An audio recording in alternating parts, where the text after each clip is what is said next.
துணையும் தொழும் தெய்வமும் பெற்ற தாயும் சொருதிகளில் பனையும் கொழுந்தும் பதிகொண்ட வேரும் பனிமலர் கனையும் கருப்பு சிலையும் பாசாங்குசமும் கையில் அணையும் திரிபுர சுந்தரியாவது அறிந்தனமே. அறிந்தேன் எவரும் அறியா மறையை அறிந்து கொண்டு செறிந்தேன் உனது திருவடிக்கே திருவே விருவி. பிரிந்தேன் நின் அன்பர் பெருமை எண்ணாத கரும நெஞ்சால் மருந்தே விழும் நரகு கூறவாய மனிதரையே. அனைவருக்கும் வணக்கம். இன்று நாம் காண இருக்கின்ற திருத்தலமானது புவனேஸ்வரி அம்மன் கோவில், ஆதம்பாக்கம். இந்த கோவிலானது ஆண்டாள் நகரில் அமைந்துள்ளது. புவனேஸ்வரி அம்மன் கோவில் மிகவும் சக்தி வாய்ந்த ஒரு அம்மன் கோவில். இந்த கோவிலுக்கு சென்று நாம் என்ன வேண்டினாலும் கண்டிப்பாக நடக்கும். புவனேஸ்வரி அம்மனை நினைத்து புவனேஸ்வரி அம்மனை பார்த்த உடனேயே நம் மனத்தில் இனம் புரியாத ஒரு மகிழ்ச்சி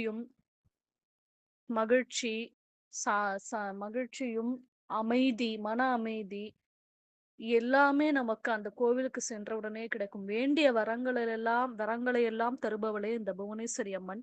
இந்த கோவிலானது 1982ஆம் ஆண்டு கட்டப்பட்டு ஸ்ரீ புவனேஸ்வரி பக்த மண்டலியால் பராமரிக்கப்பட்டு வந்தது.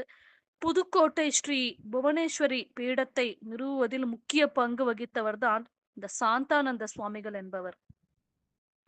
இந்த கோவிலுக்கு செல்பவர்களை நீங்கள் கேட்டீர்களானால் இந்த கோவிலை பற்றி அவ்வளவு அற்புதமான செய்திகளை அவர்கள் உங்களுக்கு கூறுவார்கள். புவனேஸ்வரி அம்மனை கண்டிப்பாக நம்பினால், அவரை நம்பி நாம் என்ன வேண்டினாலும் அவரை நம்மால் உணர முடியும். நாம் அவரிடம் வேண்டிய வரம் நிறைவேறும் போது கண்டிப்பாக நாம் அந்த அம்மனை நினைத்து மனதில் பெருமகிழ்ச்சி அடைவோம்.